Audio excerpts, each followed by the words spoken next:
చేరువచ్చిన మీ అందరికీ క్రీస్తునామంలో నా శుభాభివందనాలు తెలియజేస్తున్నాను. చివరి వారంలో మరి మీరు నేర్చుకున్న అంశము క్రీస్తు పుట్టుక పరమార్థం.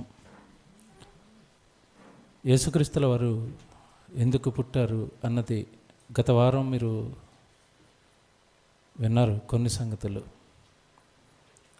ఆ విన్నవన్నీ ఒకసారి జ్ఞాపకం చేసుకుని చివరిలో వెళుతూ నేను ఒక మాట చెప్పాను.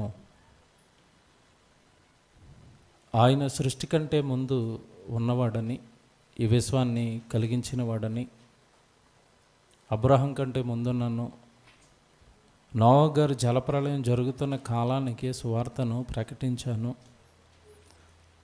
ఈ వాక్యాలన్నీ చివరి వారం మీరు విన్నారు. నిజంగా యేసుక్రీస్తుల వారి గురించి ప్రతి ఒక్క క్రైస్తవుడు వినవలసిన సంగతులు అవి. ఎందుకు అంటే ఈరోజు క్రైస్తవ్యం అంతా యేసుక్రీస్తుల వారు పుట్టారు అనటం వలన యేసుక్రీస్తుల వారి చరిత్ర కేవలం 2020 సంవత్సరాల నుంచే ప్రారంభం అయిందని ఈ సమాజం పొరబడుతుంది. కనుక క్రీస్తును నమ్మిన వారుగా ఒక అతిశయం మనకుంది ఈరోజు.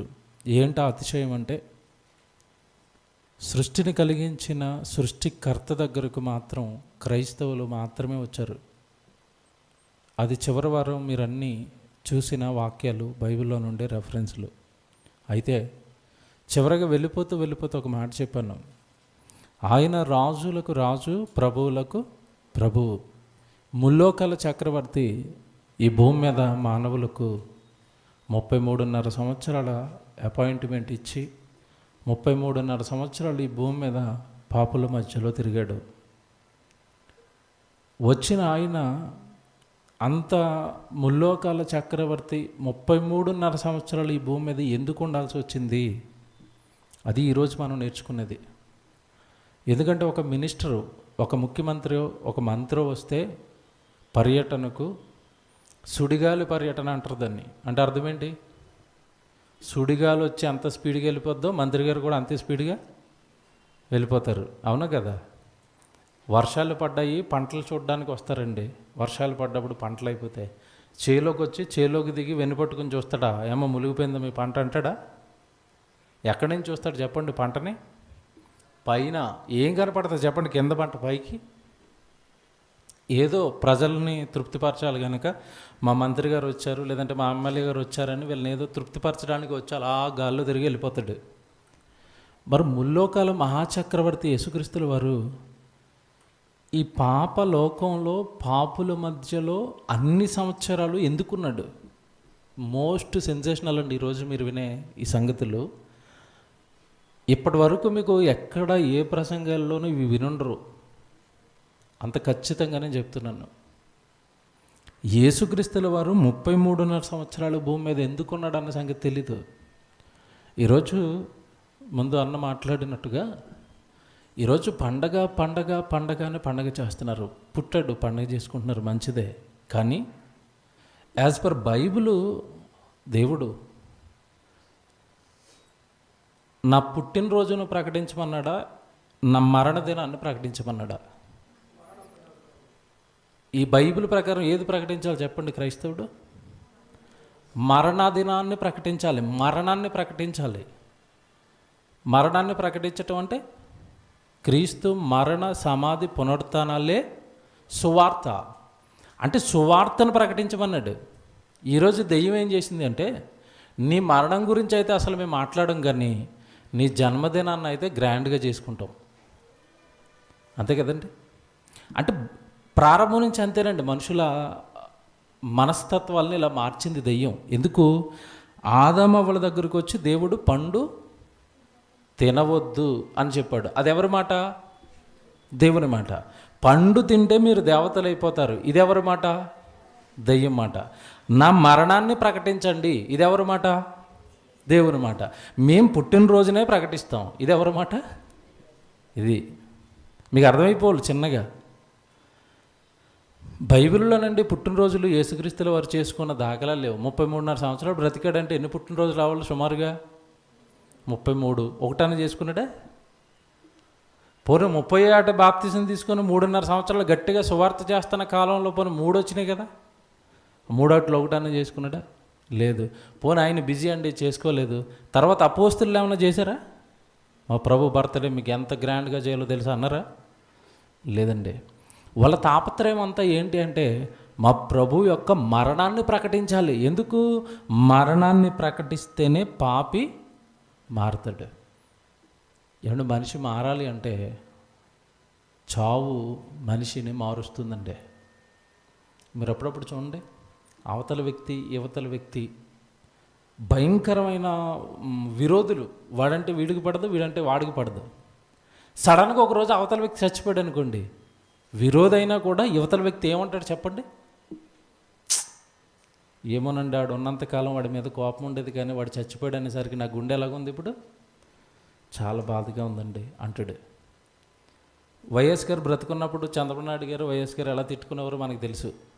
ఆయన చనిపోయిన వెంటనే చంద్రబాబు నాయుడు గారు ఏమన్నారు తెలుసా? నా చిరకాల స్నేహితుడిని పోగొట్టేసుకున్నాను అంటున్నాడు.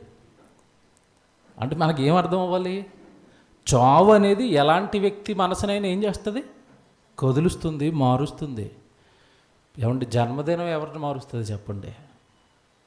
పోనీ అలాగని బైబిల్లో దేవుడు చెప్పాడు చేసుకోమని మేము చేసుకుంటున్నామన్నా పర్వాలేదు. మీకు ఇంకొక సంగతి చెప్తాను.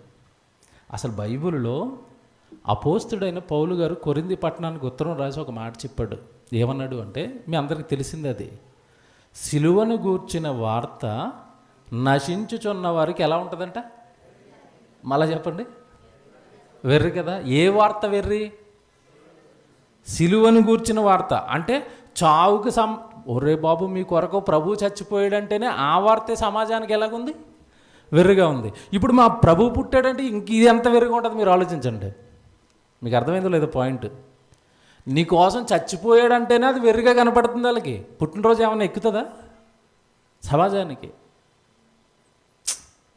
ఎక్కడ బైబిల్ అండి, ఎక్కడ క్రైస్తవ్యం అండి, ఎక్కడ దేవుడు అండి, ఎక్కడ దేవుని పిల్లలండి? ఈరోజు బైబిల్ ఒకవైపు, ఆయన ఆలోచనలు ఒకవైపు, క్రైస్తవులు ఒకవైపు, వీళ్ళ ఆలోచనలు ఒకవైపు అండి. దేవునికి అసలు ఈరోజు దేవుడి ఆలోచనలకి బైబిల్లో ఉన్న వాక్యాలకి ఎటు సంబంధం లేకుండా పరుగులెడుతుందండి ఈరోజు క్రైస్తవ్యం. దేవుని పిల్లలరా, అందుకే బైబిల్ చదవండి, బైబిల్ చదవండి. బైబిల్ తరగతులు పెట్టేది, స్త్రీల మీటింగులు పెట్టి వాక్యం నేర్పేది, పురుషుల మీటింగులు పెట్టి వాక్యం నేర్పేది. వాక్యం వాక్యం వాక్యం, ప్రతి నిమిషం వాక్యం నేర్చుకోండి, వాక్యం నేర్చుకోండి అని. వాక్యం ఎందుకు నేర్పుతున్నామో తెలుసా? వాక్యానికి భిన్నంగా ఎవరు ప్రవర్తించినా అంతిమంగా వాళ్ళు వెళ్ళిపోయేది ఎక్కడికి? నరకానికి. దాన్ని తప్పించడానికే మా తాపత్రయం అండి దేవుని పిల్లలరా. ఇప్పుడు యేసుక్రీస్తుల వారి గురించి మీకు చెప్తాను. చివరి వారం మీరు చదువుకున్న సంగతులు, విన్న సంగతులను ఒక్కసారి జ్ఞాపకం చేసుకోండి. క్రీస్తుకు పూర్వం సుమారు 746 నుంచి 780 మధ్యలో యెషయా గారు యెషయా గ్రంథాన్ని రాశాడు. అంటే సుమారుగా క్రీస్తుకు పూర్వం 800 సంవత్సరాలు వేసుకోండి. యెషయా అనే ప్రవక్త ఒక ప్రవచనం రాశాడు. క్రిస్మస్కి అందరూ చదువుకునే ప్రవచనం ఉండదు. ఇకపోతే ఇక్కడ కూడా దెయ్యం ఏం చేసింది అంటే, ఆయన ఒక సెన్స్లో ఆ రెఫరెన్స్ చెప్పాడు క్రీస్తు పుట్టుక గురించి. వీళ్ళు దాన్ని మరొకలా అర్థం చేసుకున్నారు. చాలా బాధాకరం అండి. అందరూ క్రిస్మస్కి చదువుకునే వాక్యం ఇప్పుడు మీరు చదువుతారు. అందులో ఆయన ఏం చెప్పాడో వీళ్ళు ఎలా అపార్థం చేసుకున్నారో చెప్తాను. యెషయా గ్రంథం 9వ అధ్యాయము 6వ వచనం. ఏమండి, ఇది అందరికీ తెలుసండి. క్రైస్తవ్యం మొత్తానికి ఈ వాక్యం తెలుసు. ఏమని?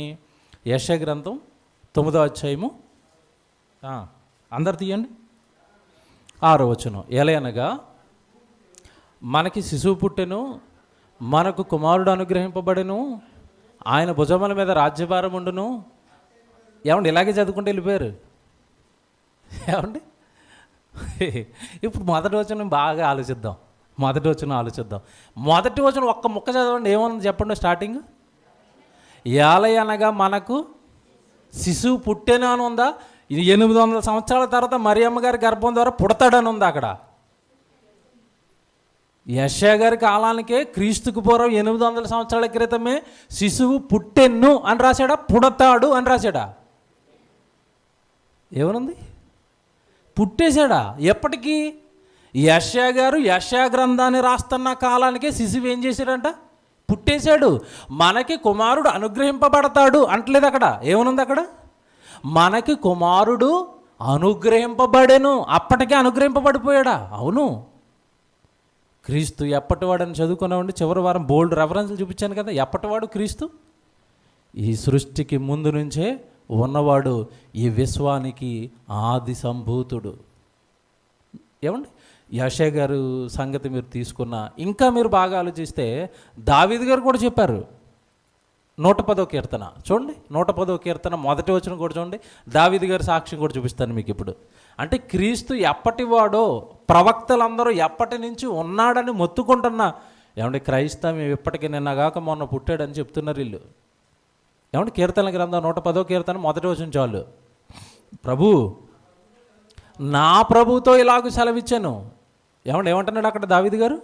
ప్రభువు నా ప్రభువుతో ఇలాగ సెలవిచ్చాను. ఎంతమంది ప్రభువులు కనపడ్డారు అక్కడ? ఎంతమంది? 2. మాట్లాడుతున్న ఈయన కూడా ప్రభువే, లోక సంబంధమైన ప్రభు. రాజు కదండి దావీదు, రాజైన దావీదు అంటున్నాడు ప్రభువు నా ప్రభువుతో ఇలాగ సెలవిచ్చాను. ఇంతకీ ఎవరు ఆ ప్రభు? ఎవరు ఈ ప్రభు? ఎవరు? ఆ ప్రభు తండ్రి అయిన దేవుడు, ఈ ప్రభు యేసుక్రీస్తుల వారు. ప్రభువు నా ప్రభువుతో ఇలాగ సెలవిస్తున్నాడు. వాక్యాలు చూడండి, ఎన్ని చోట్ల ఎంతమంది భక్తులు ముందుగానే క్రీస్తును కనిపెట్టేశారండి, ముందుగానే క్రీస్తు గురించి మాట్లాడేస్తున్నారండి. దేవుని పిల్లలారా, ఇలా బైబిల్ అంతా తెరచి మనం చూస్తున్నప్పుడు క్రీస్తు జన్మ గురించి ప్రవక్తలందరికీ ఒక రకమైన బలమైన నమ్మకం, బలమైన ఆధారాలు, బలమైన విశ్వాసం వాళ్ళకు ఉంది. మా ప్రభు పుట్టున్నాడు ఆల్రెడీ పరలోకంలో. ఆయనే యేసు ప్రభు పరలోకంలో ముందుగానే ఉన్నాడు. యోహాను సువార్త 1వ అధ్యాయము 1వ వచనం అదేనండి. యోహాను గారు అక్కడి నుంచి ఎత్తుకున్నాడు. ఏమని? ఆదియందు వాక్యం ఉండెను, వాక్యము దేవుని వద్ద ఉండెను, వాక్యము దేవుడై ఉండెను. ఈ వాక్యంలో కూడా మనకి ఏం తెలుస్తుందంటే, అక్కడ వాక్యం అనగానే ఎవరు? మళ్ళీ 14వ వచనంలో ఉంటుంది, ఆ వాక్యమే శరీరధారి అయి కృపా సత్య సంపూర్ణుడిగా మన మధ్య నివసించాను. ఎవరా వాక్యం? యేసుక్రీస్తుల వారు. ఎప్పటి నుంచి ఉన్నాడని రాయబడి ఉంది అక్కడ కూడా. ఆది అందు అని ఉంటుంది. ఆది అందు వాక్యము దేవుని వద్ద ఉందంట. అంటే యేసుక్రీస్తుల వారు వాక్యంగా ఆది నుండే తండ్రి అయిన దేవుని దగ్గర ఉన్నారు. మీరు ఇదంతా జ్ఞాపకం పెట్టుకోండి. తండ్రి దగ్గర ప్రారంభం నుంచే ఉన్న యేసుక్రీస్తుల వారు చాలా బిజీ కదండి. ఈ లోకాన్ని చూసుకోవాలి, పైన ఉన్న పరలోకాన్ని చూసుకోవాలి, భూమి కింద ఉన్న పాతాళ లోకాన్ని చూడాలి. ఈ ముల్లోకాల చక్రవర్తి 33.5 సంవత్సరాలు భూమి మీద ఎందుకున్నాడు అంటే, బాగా వినండి ఇక్కడ నుంచి, ఆయన తప్ప భూమి మీద ఎవ్వరు చెయ్యలేని కొన్ని పనులున్నాయి. ఆ పనులు చేయడానికి ఆయనకి పట్టిన కాలం 33.5 సంవత్సరాలు. మళ్ళీ చెప్తున్నాను, చివరి ముగిస్తూ కూడా నేను కొన్ని చెప్పాను. ఒక ఉదాహరణ చెప్పాను. ఏమని? అమరావతి నిర్మాణానికి ఎవరు వచ్చారు? మోడీ గారు వచ్చారు. మోడీ గారు రాకమునుపు పేపర్లన్నీ ఏం చెప్పాయి? వస్తున్నాడు ఆయన పట్టుకొస్తున్నాడు అని చెప్పారు. ఏం పట్టుకొచ్చాడు? ఒక చెంబు నిండా నీళ్ళు, అంతంత మట్టి బ్యాగ్ కొట్టి. అంటే ఏం తేలేదు ఆయన వస్తున్నాడు అని. ఏమండి, ప్రధానమంత్రి గారు రాకమునుపు చాలామంది వచ్చి వెళ్ళిపోతూ ఉంటారు అమరావతికి. ఎవరి గురించి అయినా మాట్లాడుకున్నారా? మాట్లాడుకోలేదు. ఆయన గురించి ఎందుకు మాట్లాడుకున్నారంటే, ఆయన చేతిలో అధికారం అనేది ఉంది. ఇప్పుడు యేసుక్రీస్తుల వారు ఏకంగా 1 సంవత్సరం కాదు, 2 సంవత్సరాలు కాదు, 33.5 సంవత్సరాలు పరలోకంలో ఉన్న కన్న తండ్రిని విడిచిపెట్టి ఈ లోకంలో ఎందుకున్నాడు అసలు? మీకు సంగతి చెప్పనండి, సృష్టి ప్రారంభం నుంచి వీళ్ళిద్దరూ కలిసి ఉన్నారండి. యేసుప్రభు తండ్రి, మీకు తెలుసు కదా చరిత్ర అంతా. విశ్వాన్ని ఆయన కడుతున్నప్పుడు పక్కనే ప్రధాన శిల్పిగా ఉండి యేసుక్రీస్తుల వారు ఆ కార్యక్రమాలన్నీ చేశారు. ఆ తర్వాత మనుషులు పుడుతున్నప్పుడు ఈయన పక్కనే ఉన్నాడు. దేవుడు మనుషులను చేస్తున్నప్పుడు కూడా పక్కనే ఉన్నాడు. ఆ మనుషులు తండ్రి అయిన దేవుడి మీద తిరగబడినప్పుడు కూడా పక్కనే ఉన్నాడు. అంటే తండ్రి ఆనందపడిన క్షణాలు యేసుక్రీస్తుల వారికి తెలుసు, తండ్రి బాధపడిన క్షణాలు కూడా యేసుక్రీస్తుల వారికి తెలుసు. సర్వం తండ్రి అయిన దేవుడు పక్కనే ఉండి చూసొచ్చాడండి. వీళ్ళిద్దరి మధ్యలో అమితమైన ప్రేమానురాగాలు ఉన్నాయండి. తండ్రికి యేసుక్రీస్తుల వారికి మధ్యలో ఉండే ఆ బంధం చాలా బలమైందండి. అందుకే యోహాను సువార్త 17వ అధ్యాయంలో యేసుప్రభు ప్రార్థన చేసుకుంటాడు. ఇక పని అయిపోయింది, ఇక చివరి ఘట్టం సిలువుకి ఎక్కడానికి ముందుగా ప్రార్థన చేసుకుంటున్నాడు. ఆయన ఏమన్నాడు అంటే, తండ్రి, చేయుటకు నీవు నాకు ఇచ్చిన పని భూమి మీద నేను సంపూర్ణంగా నెరవేర్చి నేను నిన్ను మహిమపరిచేశాను అంటాడు 4వ వచనంలో. కింద 5కి వెళ్ళిపోయేసరికి ఒక మాట అంటాడు. అక్కడ ఏమంటాడు తెలుసా? తండ్రి, లోకము పుట్టక మునుపు నీ యొద్ద నాకు ఏ మహిమ ఉండేనో ఆ మహిమతో ఇప్పుడు నీ యొద్ద నన్ను మహిమపరచు అంటాడు. అంటే అర్థం ఏంటి? లోకం పుట్టక మునుపు, వీళ్ళెవ్వరు పుట్టక మునుపు తండ్రి దగ్గర నేనే ఉన్నాను కదా డాడీ నీ దగ్గర. వీళ్ళెవ్వరూ లేనప్పుడు నీ పక్కన ఉన్నాను కదా. నువ్వు నేను చాలా ప్రేమానురాగాలతో ఉన్నాం కదా. ఈ లోకానికి వచ్చాను దేవా, నీ పని నిమిత్తం వచ్చాను దేవా, నువ్వు ఇచ్చిన పని అంతా చేసేసాను దేవా.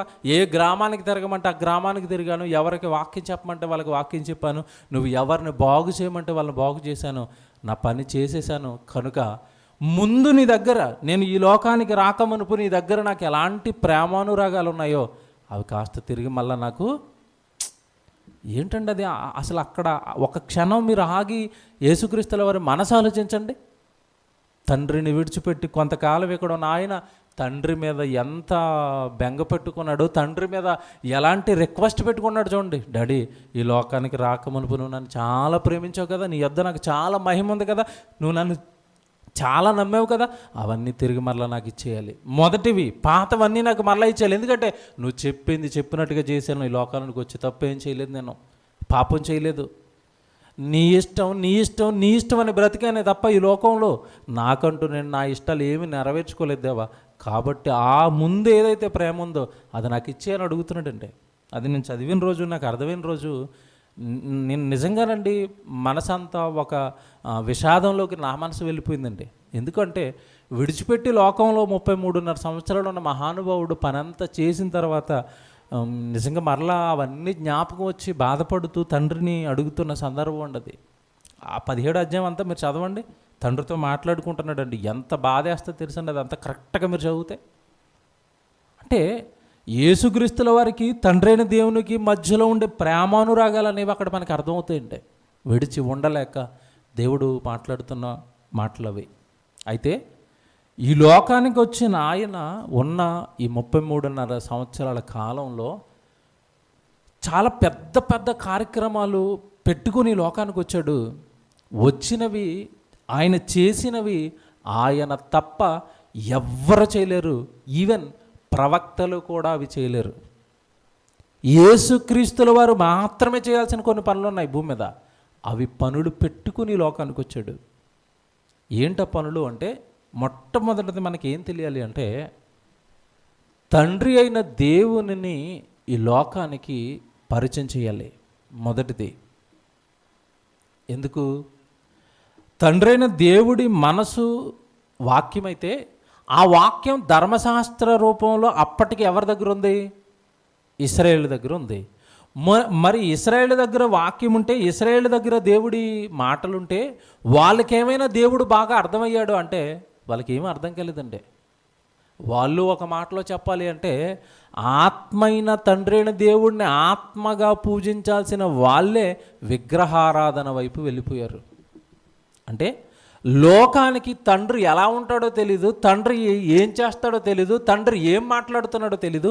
ఇవన్నీ పోసగుచ్చినట్టుగా తండ్రి అయిన దేవుని గురించి లోకానికి చెప్పాలి. యోహాను సువార్త 1వ అధ్యాయము 18వ వచనం చూడండి. యోహాను సువార్త 1వ అధ్యాయము 18వ వచనం. యోహాను సువార్త 1వ అధ్యాయము 18వ వచనం.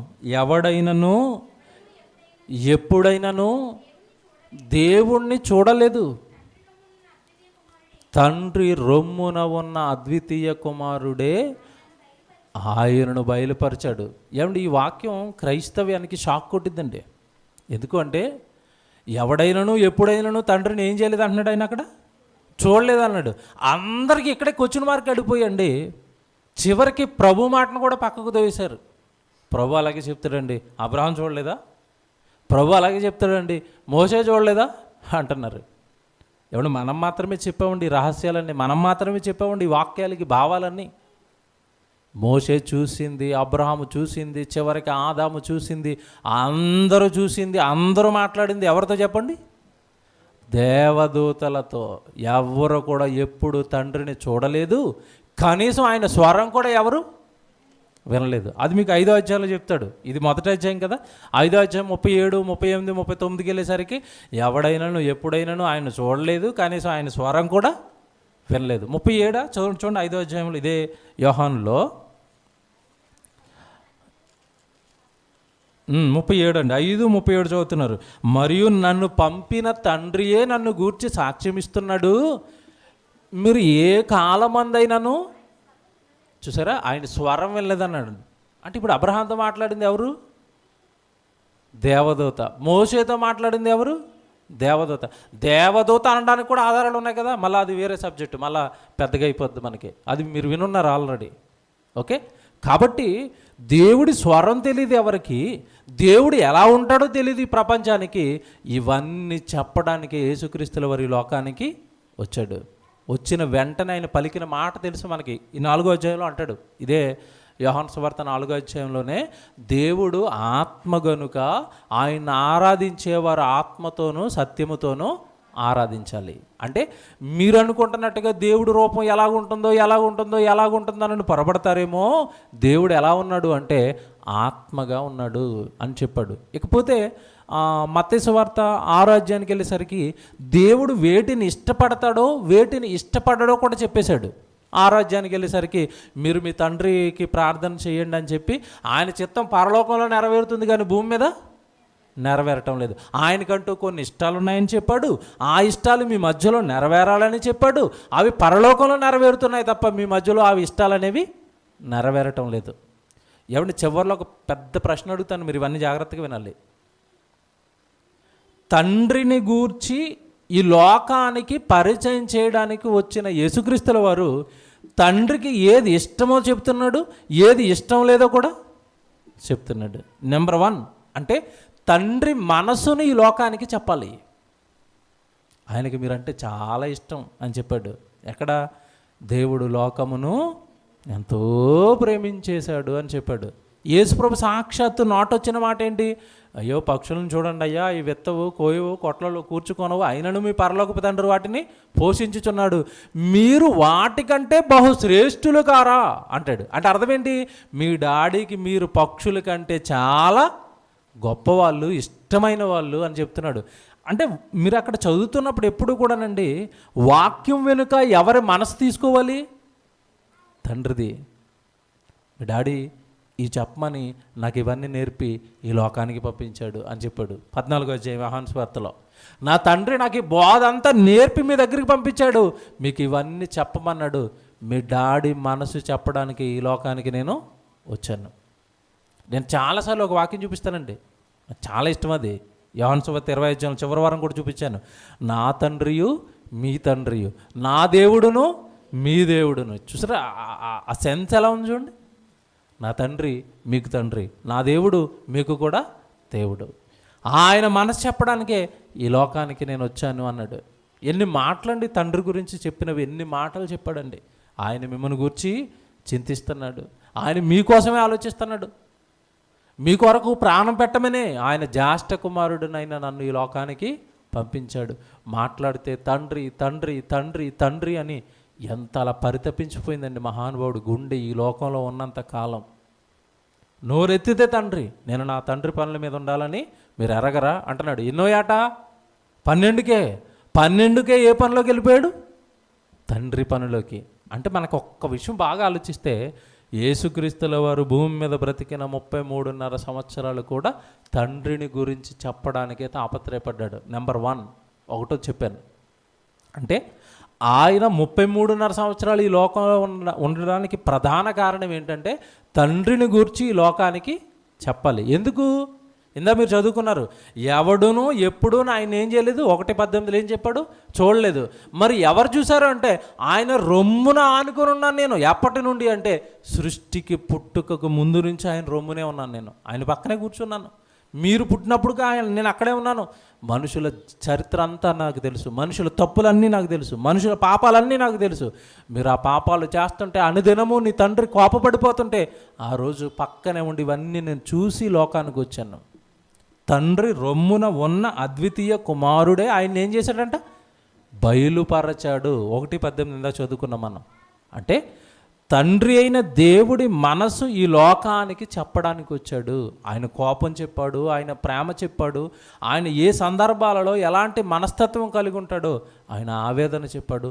ఆయన గురించి అన్నీ చెప్పింది యేసుక్రీస్తుల వారు మాత్రమే. అంటే ఒక మాటలో చెప్పాలి అంటే లోకానికి దేవుడు కావాలంటే ఎవరి దగ్గరికి రావాలి? అందరూ యేసుక్రీస్తుల వారి దగ్గరికి వస్తేనే లోకానికి దేవుడు ఎవరో తెలుస్తారు. యేసుప్రభు తప్ప లోకానికి దేవుడి గురించి చెప్పిన వారు ఎవరు లేరు. నెంబర్ 1, వచ్చిన పనుల్లో మొదటి పని తండ్రి అయిన దేవుడిని ఏం చేయాలి అంటే లోకానికి పరిచయం చేయాలి. రెండవది, దేవుడికంటూ ఒక రాజ్యాన్ని భూమి మీద స్థాపించాలి. రెండో బలమైన పని అండి ఇది. ఏం చేయాలి? దేవుడికంటూ భూమి మీద ఒక రాజ్యాన్ని స్థాపించాలి. ఎందుకు దేవుడికి రాజ్యాన్ని స్థాపించాలి? అప్పటికి ప్రపంచాన్ని పరిపాలిస్తున్న పెద్ద పెద్ద సామ్రాజ్యాలు ఉన్నాయి. మీకు తెలుసు కదా, బబులోను, మాదీయ పారసీకులు, తర్వాత గ్రీకు, తర్వాత రోమా సామ్రాజ్యం. ఆ రోమా సామ్రాజ్య కాలంలోనే యేసుక్రీస్తుల వారి జననం అనేది జరిగింది. ఈయన స్థాపించబోయే రాజ్యం గురించి ఇందాక మీరు చదువుకున్న రష్యా 9:6 అక్కడేముంటుంది? కుమారుడు మనకు అనుగ్రహింపబడతాడు, ఆయన భుజముల మీద ఏముంటుందంట? రాజ్యభారముండును అన్నాడు. చూసారా? అంటే పుట్టబోయే బిడ్డ భూమి మీద ఏం స్థాపిస్తాడని ముందుగానే యెషయా చెప్పేస్తున్నాడు. రాజ్యం. దేవుడికంటూ ఒక రాజ్యాన్ని స్థాపించాలి. ఎవరు స్థాపిస్తారు చెప్పండి? ఎవరి వల్ల అవుతుంది? చాలామంది కట్టారు రాజ్యాలు, కనపడలేదు వాళ్ళు. మళ్ళీ సూర్యుడు అస్తమించిన మహాసామ్రాజ్యం అన్నారు. ఎవరు? బ్రిటిష్ సామ్రాజ్యానికి మరో పేరు తెలుసండి, సూర్యుడు అస్తమించని మహాసామ్రాజ్యం అన్నారు. ఎక్కడుంది ఇప్పుడు బ్రిటిష్ సామ్రాజ్యం? ఇంగ్లాండ్లో తప్ప ఎక్కడ కనపట్టలేదు. అన్ని మనుషులు కట్టిన అన్ని సామ్రాజ్యాలు కూలిపోయాయండి. క్రీస్తు కట్టిన మహాసామ్రాజ్యం సంఘం నానాటికి విస్తరిస్తూనే ఉంది తప్ప దానికి అంతం అనేది ఇప్పటికీ లేదు. ఆ రాజ్యం లేని గ్రామం లేదు, ఆ రాజ్యం లేని రాష్ట్రం లేదు, ఆ రాజ్యం లేని దేశం కూడా లేదు. ఆరిన నేల మీద ఉన్న అన్ని దేశాలలోనికి యేసుక్రీస్తుల వారు స్థాపించిన రాజ్యం అనేది పాకిపోయింది. అందుకే ఈయన భూమి మీదకి వచ్చి పెట్టబోయే ఈ రాజ్యం గురించి దానియేలు గారు చెప్పిన ఒక ప్రవచనం మీకు చూపిస్తానండి. ఎంత బాగుంటుందో. 2వ అధ్యాయానికి వచ్చేస్తే దానియేలు గ్రంథం 2వ అధ్యాయానికి మీరు రండి.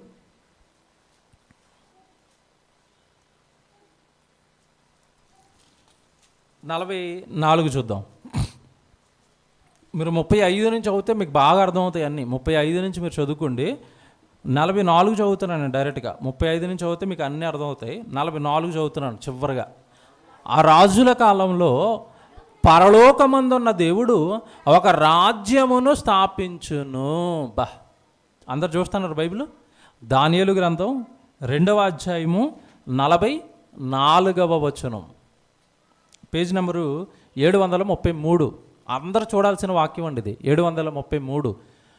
దేవుడు ఈ ప్రపంచాన్ని పరిపాలించిన బబులోను కానివ్వండి, మాదీయ పారసీకులు కానివ్వండి, గ్రీకు కానివ్వండి, రోమా కానివ్వండి, ఈ 4 సామ్రాజ్యాలు చెప్పాడు. వాటి అంతము చెప్పాడు.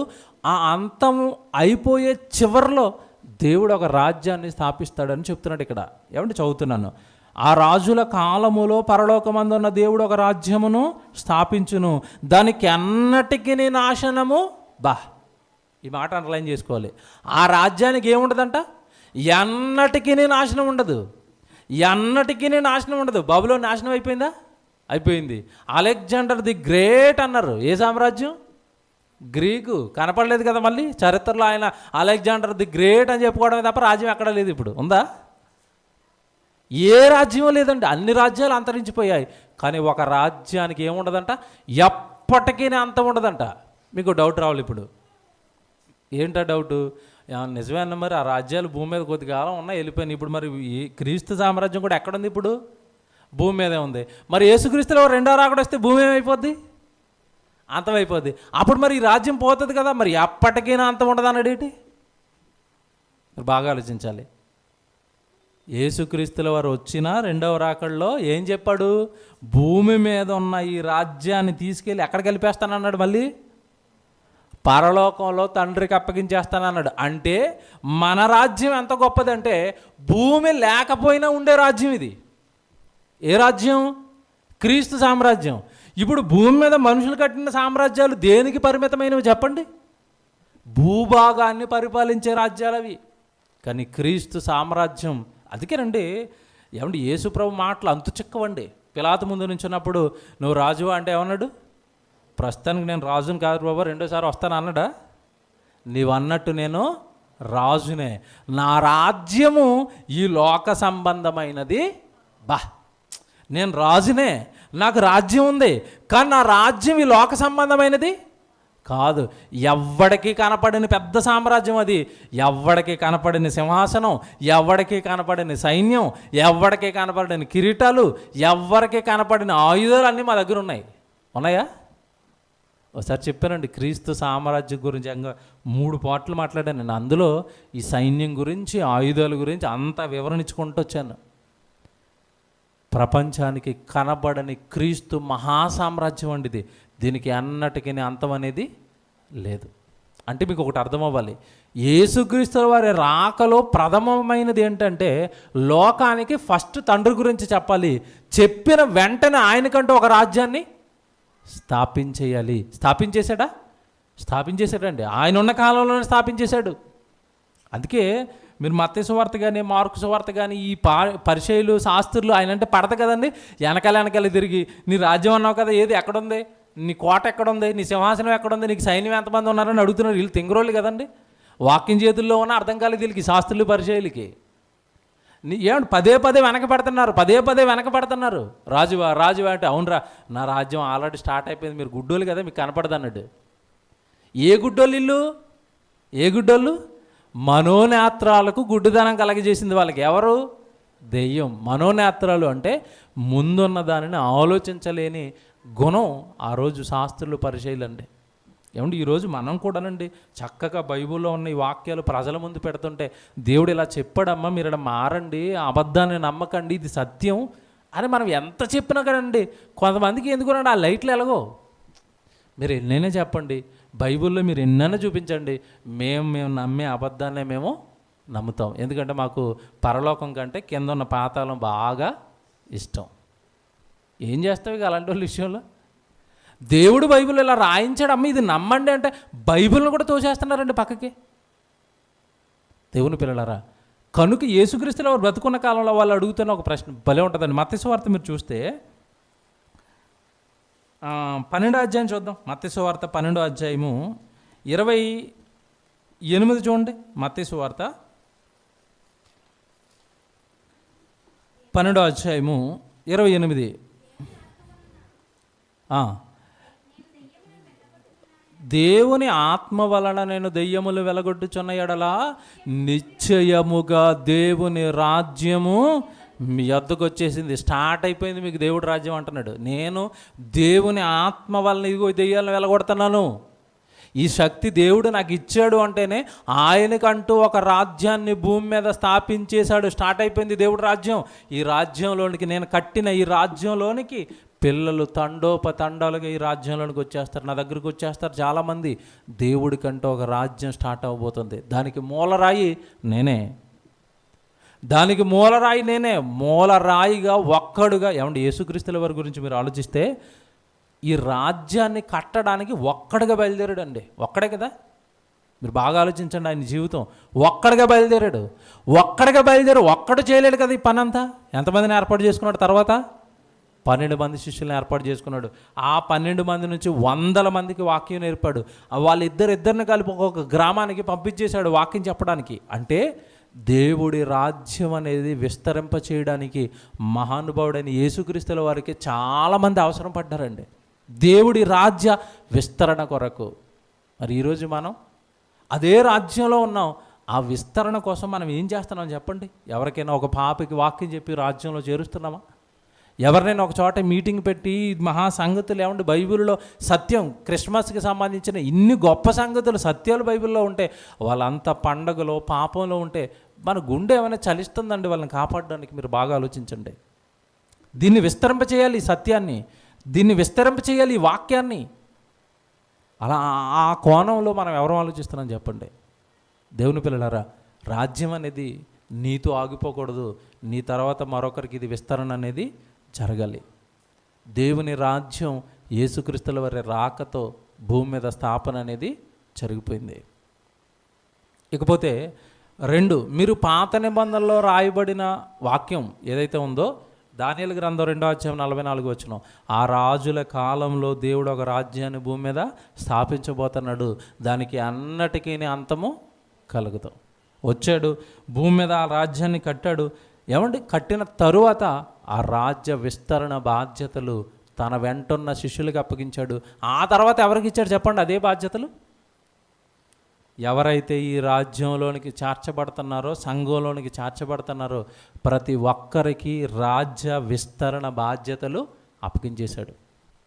నా వంతుగా నేను పనిచేసి వెళ్ళిపోతున్నాను, తర్వాత ఎవరైతే ఈ రాజ్యంలోనికి వస్తారో మీరు కూడా ఈ పనిని చేయాలి. అందుకే చట్టం ఎంత బాగుందంటే, దేవుడి చట్టం, నేను రాజుని అన్నాడు. ఎవరు? పిలాతు ముందు నిలబడి యేసుక్రీస్తు. బాగా వినాలి ఇది. నేను రాజుని అన్న తర్వాత ఏమంటే, రాజ్యానికి ఎంతమంది రాజులు ఉంటారు చెప్పండి? ఒక రాజు ఉంటాడు. కింద ఉన్న వాళ్ళు అందరూ ఏమవుతారు? ప్రజలు కదండి, పాలించేవాళ్ళు. కానీ ఇక్కడ ఈ రాజ్యం కాస్త డిఫరెన్స్ ఏంటి? నేను రాజునే, నా రాజ్యంలోకి వస్తున్న వాళ్ళు అందరూ బానిసలు అనలేదు. ఏమన్నాడు? మీరు కూడా రాజులైన యాజక సమూహం. మీరు రాజులే, మీరు రాజులందరికీ నేను రాజులకు రాజు అని ఆయనకి అందుకే పేరు. ఇంతకీ రాజులు ఎవరండి రాజులు? మనమే. ఏమండి, మనం రాజు? ఒకసారి ఆలోచించుకోండి. అందుకే జాన్సన్ అని పేరు ముందు ఏం పెట్టుకున్నాడు తెలుసండి?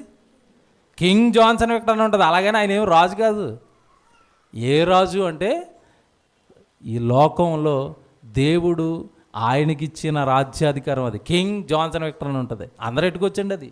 ఎందుకంటే అందరికీ ఇచ్చిన అధికారం అది. మీరు రాజులైన యాజక సమూహం. నేను రాజుని, మిమ్మల్ని అందరినీ రాజుని చేసి వెళ్ళిపోతున్నాను. మీరు ఎవరికి బానిసలు కాదు. మీరేం చేయాలి? నేను రాజునని చెప్పి రాజ్యాన్ని ఏం చేయాలి? పాలించాలి. మనం ఆ స్థితికి ఆడొచ్చామండి. వచ్చామా, ఆదివారం 2 వాక్యాలు టిక్కెట్టుకున్నామా, ఇంటికి వెళ్ళిపోయామా? వెళ్ళిపోగానే ఏమండి, బైబిల్ ఎక్కడ ఉంటే చెప్పండి? చాలామంది ఇంటికి మేము ప్రార్థన చేయడానికి వెళ్తాం చండి. చక్కగా ఎక్కడ పెడతారంటే సెల్ఫ్లో బయటే కనపడతాయి బైబిళ్ళు. పొరపాటున మేము ప్రార్థన చేయడానికి వెళ్ళినప్పుడు తీస్తారండి. వాళ్ళు ఇలాగ అంటారు, ఏం పట్టేసింది? దుమ్ము. ఇంక ఈయన రాజు ఎక్కడ అవుతాడు చెప్పండి? దానికి దుమ్ము పట్టేస్తే. రాజు అవ్వాలంటే ఏం చేయాలి? దాంట్లో దేవుడు ఏమి రాశాడో దివారాత్రాలు నేర్చుకుని పట్టుకుని ప్రపంచం మీదకి వెళ్ళి, దేవుడు నీ కోసం చనిపోయాడు, దేవుడు నీ కోసం పుట్టాడు, నీకో తండ్రి ఉన్నాడు చెబితే కదండి ఇతను రాజు అయ్యేది. పరిపాలించండి, మీకు ఒక ఇనపదండం ఇస్తాను, మట్టి కుండలను పగలు కొట్టేసినట్టుగా పగలు కొట్టండి లోక జ్ఞానాన్ని అన్నాడు. ఎవరికి ఎక్కిందండి ఇదన్నీ మాటలు? ఎవరికి ఎక్కితాయి? చప్పగా ఉందండి క్రైస్తవ్యం. దేవుని పిల్లలరా, కనుక రాజ్యాన్ని స్థాపించాడు, అందరినీ రాజుల్ని చేశాడు. ఇది 2వ కారణం అండి. మీకు ఒకటి అర్థం కావాలి. తండ్రిని గురించి చెప్పాలి అన్నా ఒక్క యేసుక్రీస్తుల వారికి తప్ప అర్హత మరొకరికి లేదు అక్కడ. ఎందుకు? ఆయన పక్కన మొదటి నుంచి ఉన్నవాడు ఎవడు లేడు. ఆయనే చెప్పాలి తండ్రి గురించి. ఇప్పుడు రాజ్యాన్ని స్థాపించాలంటే చిన్న విషయం అండి? చిన్న విషయమా? రాజ్యాన్ని స్థాపించటం అంటే, ఆ రోజున్న రోమా గవర్నమెంట్ని ఎదిరించి నేను రాజునని చెప్పి నాకు ఒక రాజ్యం ఉందని చెప్పాలి అంటే ఎంత ధైర్యం ఉండాలి చెప్పండి? మీకు ఇలాగ అర్థం కాదు. ఇప్పుడు మనకు ప్రధానమంత్రి ఎవరు చెప్పండి? మోదీ గారు కదా. మీరు ప్రెస్ మీట్ పెట్టి ఈ దేశానికి నేనే ప్రధానమంత్రిని అనండి, వెంటనే మీరు ఎక్కడికి వెళ్తారు? దేశద్రోహ చట్టం కింద ఎక్కడికి వెళ్ళిపోతారు? అదే యేసుక్రీస్తుల వారు చేస్తున్నారు అక్కడ. నువ్వు రాజు వేటురా, రాజునే నేనే, కానీ నా రాజ్యం ఈ లోక సంబంధమైనది కాదు. ధైర్యం ఉండాలి కదండి. అది రాజ్యాన్ని స్థాపించడానికి ఏముండాలి? ఒక పక్క రాజును అన్నందుకు ఆ రోజు రోమా గవర్నమెంట్ ఇక్కడ వరకు నింపుకుంటే, మరో పక్క ఎప్పుడైతే ఈయన ఈ రాజ్యాన్ని స్థాపించాడో ఇంకొకటికి ఎఫెక్ట్ పడుతుంది. ఎవడికి? సైతాన్ గడికో రాజ్యం ఉంది భూమి మీద. అంటే బాగా వినండి, ఇది రాజ్యాన్ని స్థాపించడం ఒక ఎత్తు అయితే, దేవుడు ఆల్రెడీ సైతాన్ గడికి ఒక రాజ్యం ఉందని చూపించాలి. మీరు ఇక్కడే ఉంటుందండి అది. 26 చూడండి, 26 చూడండి, 26 వచనం అండి. ఇది ఇందాక మరి చదువుకున్నారు కదా, మత్తయి సువార్త 12వ అధ్యాయము 26. సాతానును వెళ్ళగొట్టిన ఎడల తనకు తానే విరోధంగా వేరుపడును, అట్లయితే వాని రాజ్యం ఎలాగూ నిలుచును. అబ్బా చెప్పాడు చూడండి. ఆడికేముందని చెప్తున్నాడు భూమి మీద? ఓరి వెర్రోళ్ళారా, ఆడుకో రాజ్యం ఉంది, ఆడొక పెద్ద రాజ్యాన్ని కట్టేసాడు, అందరిని అందులోకి లాక్కెళ్ళిపోతున్నాడు, అందులోంచి ఇటేయడానికి నేను రాజ్యాన్ని కడతానని అంటున్నాడు. నీకు అర్థమైందా? భూమి మీద ఉన్న రాజులు అందరూ అప్పటికి ఎవరి అండర్లో ఉన్నారు చెప్పండి? సైతాను గాడు అండర్లో ఉన్నాడు. మొత్తం లోక రాజ్యాలను అన్నిటినీ మింగేసి ఇదంతా నాదే, ఒకసారి మొక్కితే నీకు ఇస్తానంటున్నాడు. ఎవరిని? యేసుప్రభుని. అంటే అప్పటికే భూమి మీద ఏముంది చెప్పండి? సైతాను రాజ్యం ఉంది. అదే చెప్తున్నాడు అక్కడ. సాతానును వెళ్ళగొట్టిన ఎడల వాని రాజ్యము ఎలాగూ నిలుచున్నాం. సాతాను రాజ్యం గురించి మాట్లాడాలంటే భలే ఉంటుందండి పాఠం. సాతాను రాజ్యంలో వాడికి అధికారులు ఉన్నారు, వాడికి బోధకులు ఉన్నారు, వాడికి బోల్డైన అద్భుతాలు సూచక్రియలు చేసేవాళ్ళు ఉన్నారు ఆడి గ్యాంగ్లో కూడా. ఇది సైతాను రాజ్యం ఇదంతా. క్రైస్తవులకు అర్థం కాదు. ఎవరు బైబిల్ పెట్టుకున్నా, ఎవరు తెలబాట్లు వేసుకున్నా వెళ్ళేమనుకుంటారు అమాయకులు. అయ్యారు 100 అని అంటారు. ఆయన ఏజెంట్ ఆయన. ఎందుకు? మనం చెప్తున్నా నిజం కాదు, ఇది బైబిల్ చెప్పింది. ఏమని? మీలో అనేక మంది అబద్ధ బోధకులు ఉంటారు. ఎవరు సత్యం చెప్తున్నారో, ఎవరు అబద్ధం చెప్తున్నారో బైబిల్ చదివితే కదండి ఈరోజు అమాయకమైన క్రైస్తవ్యానికి అర్థమయ్యేది. సాతానికి ఒక రాజ్యం ఉంది, జాగ్రత్త. సాతానికి ఒక రాజ్యం ఉంది, జాగ్రత్త. నువ్వు దేవుడి రాజ్యంలో ఉన్నావా, సైతాన్ రాజ్యంలో ఉన్నావా? దేవుడి సంఘంలో ఉన్నావా, సాతాను సంఘంలో ఉన్నావా? జాగ్రత్తగా చూసుకో. వాక్యానికి భిన్నంగా నిన్ను తీసుకెళ్ళిపోయాడా, నీ ఆత్మ ఖచ్చితంగా నరకంలో వాడు తేలుస్తాడు. ఎందుకంటే వాడి టార్గెటే నేను ఎక్కడికి పంపించాలి? నరకానికి పంపించాలి. దేవుడిలో ఉన్నట్టుగానే ఉంటుంది, బైబిల్లో ఉన్నట్టుగానే ఉంటుంది. అన్ని వాక్యానికి భిన్నం, వాక్యానికి భిన్నమైన ఆచారాలు సంఘం నిండా నింపేసండి. ఈరోజు దేవుడి సంఘాలను కాస్త వాడికి ఆలయాలుగా మార్చేసుకున్నాడండి. ఎక్కడ వాక్యం లేదు, ఎక్కడ వాక్యం చెప్పట్లేదండి. ఆరాధనలు, గెంతులు, సాక్ష్యాలు, ఏమంటే గంటల తరబడి ప్రార్థనలు. ఇంకా నీకు దేవుడు మనసు ఎప్పుడు అర్థం అవ్వాలి? వాక్యం చెప్పకపోతే, వాక్యం వినకపోతే. వచ్చేదే ఆదివారం గంట, ఆ గంటలో నువ్వు ప్రార్థనలని, సాక్ష్యాలని, ఏమంటే డ్యాన్సులని, గెంతులని గడిపేస్తే నువ్వు ఎలాగో ఇంట్లో బైబిల్ చదవు. వచ్చిన గంట సేపట్లో ఈ ప్రోగ్రాంలన్నీ సంఘంలో నింపేస్తే నీకు దేవుడి వాక్యం ఎప్పుడు రావాలి? నీకు దేవుడు ఎప్పుడు తెలియాలి? సంఘాలు ఇలా బాధాకరం అండి. రాత్రి మీటింగ్కి వెళ్ళే ఉండే 1 గంట అయింది మీటింగ్ అయ్యేసరికి.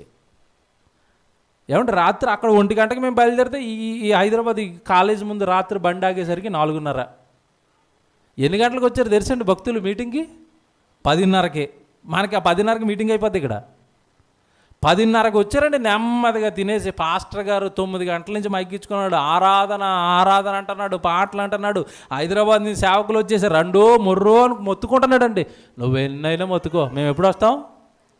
10:30కి తినేసి శుభ్రంగా 2 తాళాలు పట్టుకుని వస్తారు. ఇలాగ టింగు టింగు టింగు. మనకి ఎన్ని గంటల వరకు కొట్టమని కొడతారు. ఇక వాక్యం వినరండి, వాక్యం వినరు. వాక్యం అనేసరికి తాళాలు కింద పడిపోతాయి. ఏమంటే కప్పుకొని వస్తారు. చలి కదండి, ఇదిలా నెత్తి మీద వేస్తున్నారు. వింటున్నాడో తెలియట్లేదు, లోపల నిద్రపోతున్నాడో తెలియట్లేదు. దారుణం అండి ఈరోజు పరిస్థితుల్లో. ఎవ్వరికి వాక్యం ఎక్కనివ్వట్లేదండి సైతాను. వాక్యం ఎక్కనివ్వట్లేదండి. వాక్యం అనేసరికి నిద్ర, వాక్యం అనేసరికి అలసట.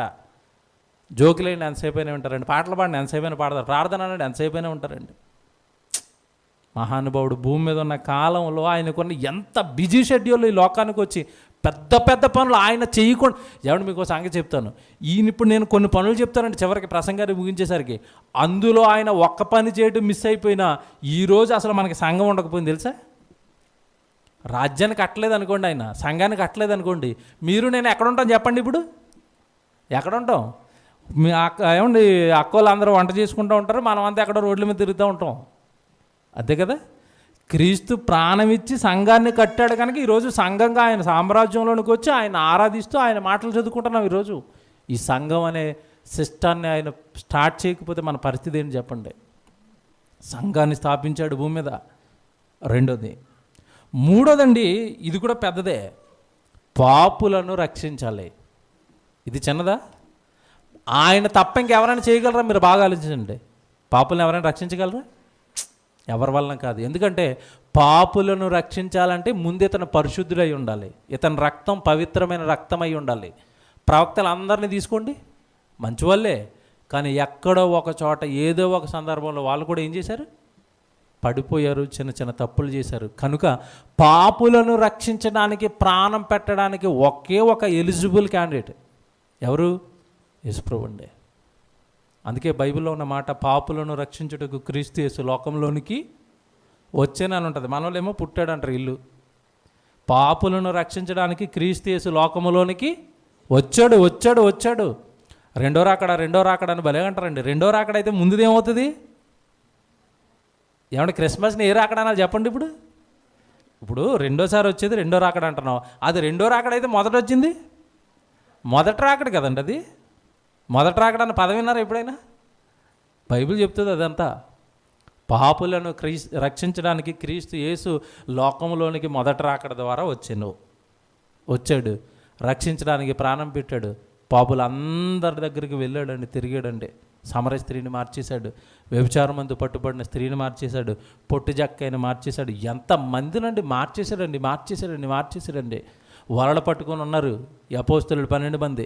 చేపలను ఏం పడతారు, రండి నేను మనుషులను పట్టే జాలర్లుగా చేస్తాను అన్నాడు. అందరినీ మార్చుకుంటూ వెళ్ళిపోయాడండి. పాపులను రక్షించాడు. మీటింగ్లు పెడితే ఎక్కువగా ఎక్కడెట్టి కూడా తెలుసండి, యేసుప్రభు మీటింగ్లని ఎక్కడ జరిగాయి? ఎక్కువగానండి పాపుల ఇంట్లోనే ఈయన మీటింగ్లన్నీ. ఈ శాస్త్రులు, పరిచయాలు కారాలు మిరలు నూరేసేవారండి. ఏమనేవారు తెలుసా ప్రతిసారి? అసలు ఈయన యూదుల్లో పుట్టాడు, యూదుడయ్యి ఉండి ఎక్కడికి వెళ్తున్నాడు మాట్లాడితే? ఆ సమరయుల దగ్గరికి వెళ్తాడు, ఆ సొంకర్ల దగ్గరికి వెళ్తాడు, ఆ పాపులతో గడుపుతాడు. సనుగులండి యేసుప్రభు మీద. ఎందుకంటే వాళ్ళు యూదులే, ఈయన కూడా ఎవరిలో పుట్టాడు? యూదులో పుట్టాడు. మీకు ఒకప్పుడు చూడండి, ఇప్పుడు కాస్త సర్దుకున్నా కానీ ఒకప్పుడు చూడండి గ్రామాల్లో బ్రాహ్మణులని ఉండేవారు. వాళ్ళు ఎవరైనా చిన్న నెమ్మన జాతుల వాళ్ళ దగ్గరికి వచ్చేవారండి ఒకప్పుడు. అసలు వాళ్ళు రావటం కాదు, వీడు వెళ్తే ఇంట్లోకి అంత దూరం నుంచి మాట్లాడేవాడు. అవునా? భయంకరం కదండి ఆ పరిస్థితులు. మీకు ఈ ఉదాహరణ ఎందుకు చెప్తున్నా అంటే, ఒకప్పుడు యూదులు తిని పాపులది అదే, మిగతా అనుజనులది అదే పరిస్థితి. యూదులు ఎలా ఫీల్ అయ్యేవారంటే, మేము పరమ పవిత్రులమే, వీళ్ళందరూ ఎవరు? పాపులు. అసలు ముట్టుకోవడం కాదు, దగ్గర కూడా రానిచ్చేవారు కాదు. అందుకే సమరయ స్త్రీ యేసుప్రభు యోహాను సువార్త 4వ అధ్యాయంలో అమ్మ నీళ్ళు అన్నప్పుడు ఆమె ఏమన్నది? నువ్వెందుకయ్యా యూదుడు అయ్యుండి నన్ను నీళ్ళు అడుగుతున్నావు? సమరయులు యూదులతో ఏం చేయరని చెప్పేసింది? సాంగత్యం చేయరు కదా, ఫ్రెండ్షిప్ చేయరు కదా, నువ్వేంటి నా దగ్గరికి వచ్చావు మహానుభావ అంటుంది. అంటే యేసుప్రభు ఎక్కువగా ఎవరి దగ్గరికి తిరిగాడు చెప్పండి? పాపులు అమాయకులు వాళ్ళే కదా. పాపం చేస్తున్న వాళ్ళని ఏమంటే మీరు బాగా ఆలోచించాలండి. మన మనసుకి యేసుప్రభు మనసుకి తేడా చెప్తున్నానండి. ఎవడన్నా తప్పు చేస్తున్నాడు అనేసరికి నిండా కోపం మనకి. కానీ యేసుప్రభుకి ఆడు పాపం చేస్తున్నప్పుడు ప్రేమ ఎక్కువ పెరుగుతుంది. అదేనండి మనకి యేసుప్రభుకి తేడా. ఒకడు తప్పు చేస్తున్నాడు అంటే, ఒకడు పాపం చేస్తున్నాడు అంటే వాడు నిండుగా ప్రేమించి వాడిని సక్రమైన దారిలోకి తెచ్చుకోవాలి.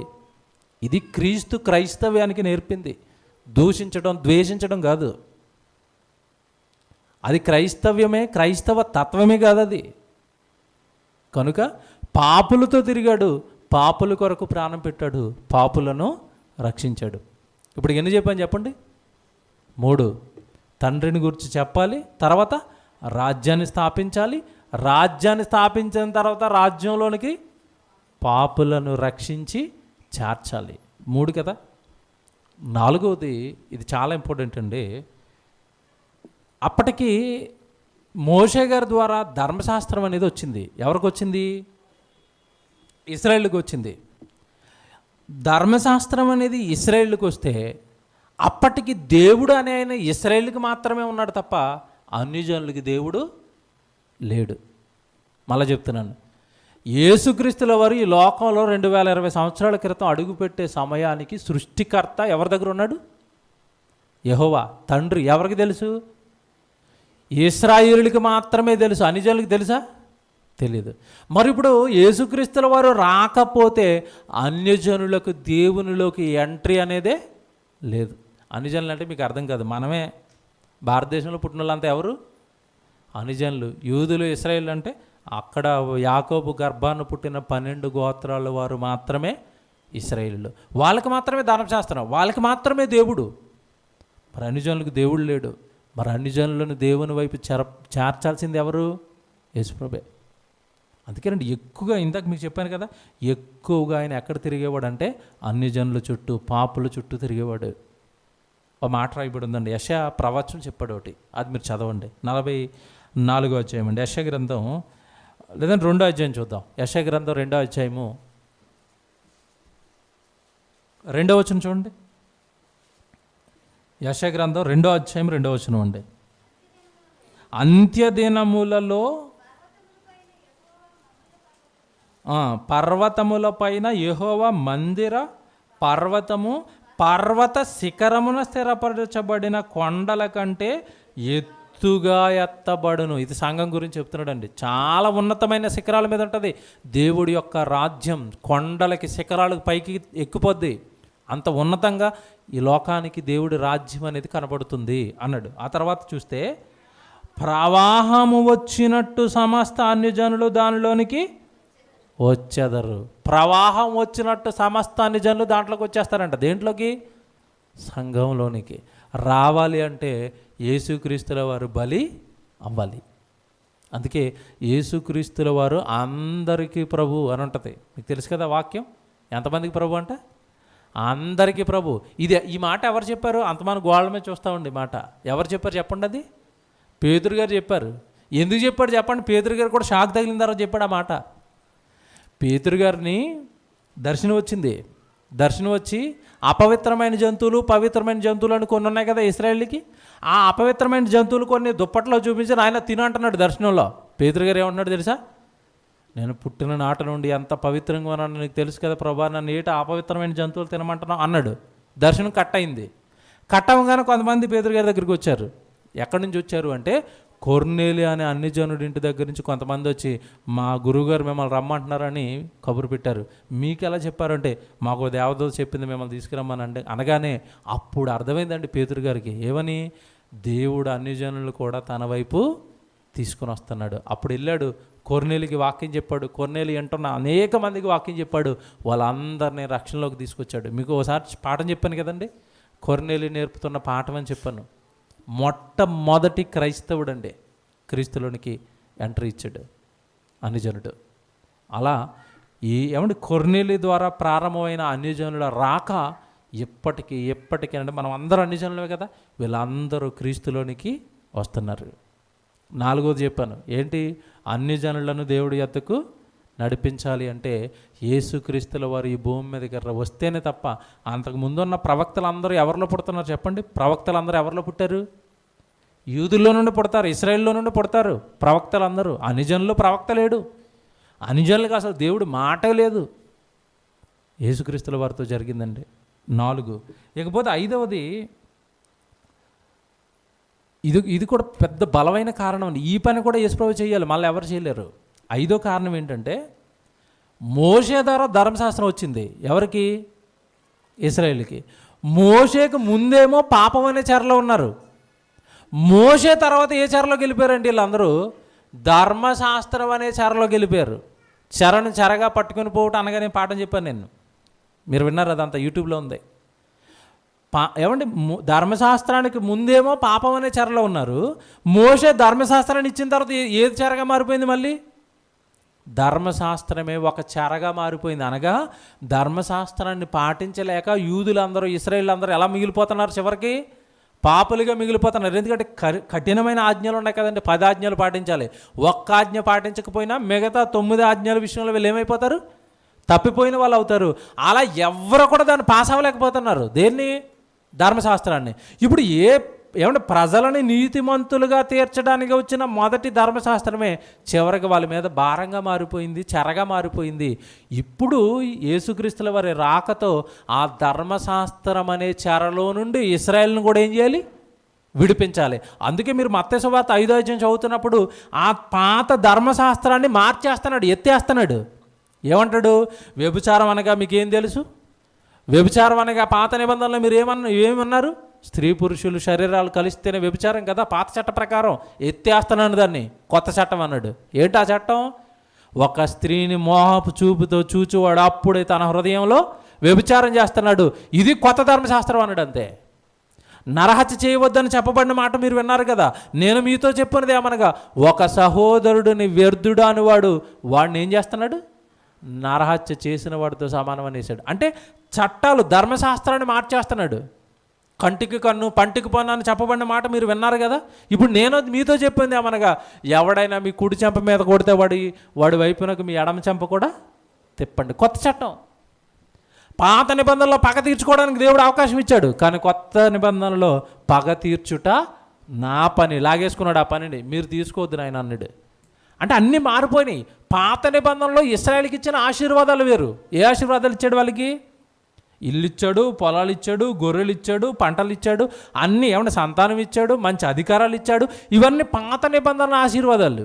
కొత్త నిబంధనకు వచ్చేసరికి ఏమన్నాడు ఆశీర్వాదాలు? దేవుడి కొరకు శ్రమ పడటమే ఆశీర్వాదం అన్నాడు, అంతే. అవునా? మరియమ్మ గారి గురించి మాట్లాడిన మాట ఏం మాట చదువుకుంటాం? స్త్రీలలో నీవు ఆశీర్వదింపబడిన దానం అన్నాడు. మరియమ్మ గారికి ఏమన్నా 4 బిల్డింగులు, 5 అపార్ట్మెంట్లు, పెద్ద పెద్ద పొలాలు వచ్చినాయా? వచ్చినాయి మరియమ్మ గారికి? కష్టాలు, కన్నీళ్ళు. అంటే కొత్త నిబంధన ప్రకారం ఆశీర్వాదాలు అంటే ఏంటి? నీకు దేవుడు వాక్యం దొరకటం ఆశీర్వాదం, సత్య సంబంధమైన సంఘంలో ఉండటం ఆశీర్వాదం, ఆ సంఘంలో జరిగిస్తున్న పనిలో నువ్వు శ్రమ పడటం, అలిసిపోవటం నీకు ఆశీర్వాదం. ఇది కొత్త నిబంధన ఆశీర్వాదం. ఎందుకు? ఇక్కడ నువ్వు శ్రమ పడితే మరణం తర్వాత నీకు విశ్రాంతి అన్నాడు. అన్నీ మారిపోయినాయండి, పాతది వేరు కొత్తది వేరు. బైబిల్లో చక్కగా దేవుడు అండి, నేను చాలాసార్లు ఆలోచించానండి. బైబిల్ ఎలాగ ఉంటుంది కదా, పాత నిబంధనకి కొత్త నిబంధనకి మధ్యలో ఏముంటుంది చెప్పండి. ఒకటి, ఓ పేపర్ అడ్డెట్టి ఆ పేపర్ స్టార్టింగ్లో ఏమన్నది చెప్పండి. అక్కడ ఎప్పుడైనా చూసారా? మత్తయి సువార్తకి మొదట్లో ఏమని చూడండి, అక్కడ ఏమన్నది? ఆ పేపర్ తీయండి. మత్తయి సువార్త మొదటి అధ్యాయానికి ముందున్న పేపర్ తీయండి.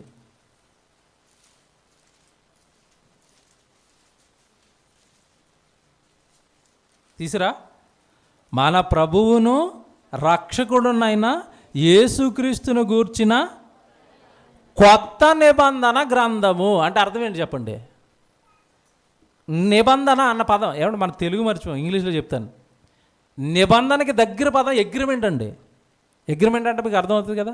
అగ్రిమెంట్ అంటే అర్థం ఏంటి? ఇదిగో మనం ఇందులోకి దిగేటప్పుడు ఒక అగ్రిమెంట్ రాసుకున్నాం. ఏమని? మేము ఎంత రెంట్ ఇస్తాము, ఇంతకాలం మీకు మాకు 1 సంవత్సర కాలం అగ్రిమెంట్. అంటే అర్థం ఏంటి చెప్పండి? అగ్రిమెంట్ అంటే ఒప్పందం, నిబంధన, లేదా ఒక చట్టం. ఇప్పుడు దేవుడు చక్కగా ఒక పేజ్ ఇలా ముగించి ఇప్పటి నుంచి మీకు ఏమి ఇస్తున్నానని పెట్టాడు ఇక్కడ, కొత్త నిబంధన. ఏమంటారు? మీకు ఒక సంగతి చెప్తాను. రెంటల్ అగ్రిమెంట్ ఉంటుంది కదా, అది ఎంతకాలానికి రాసుకుంటారు? సంవత్సరానికి రాసుకుంటారు. సంవత్సరం తర్వాత అది ఏమైపోతుంది చెప్పండి? పాతది. తర్వాత ఏం రాసుకుంటారు? మళ్ళీ సంవత్సరం తర్వాత కొత్తది రాసుకుంటారు. ఇప్పుడు ఈ పాతదే ఉంది, కొత్తదే ఉంది, రెండాట్లో దేనికి చెల్లుబాటు ఉంటుంది చెప్పండి? ఏది చెల్లుతుంది?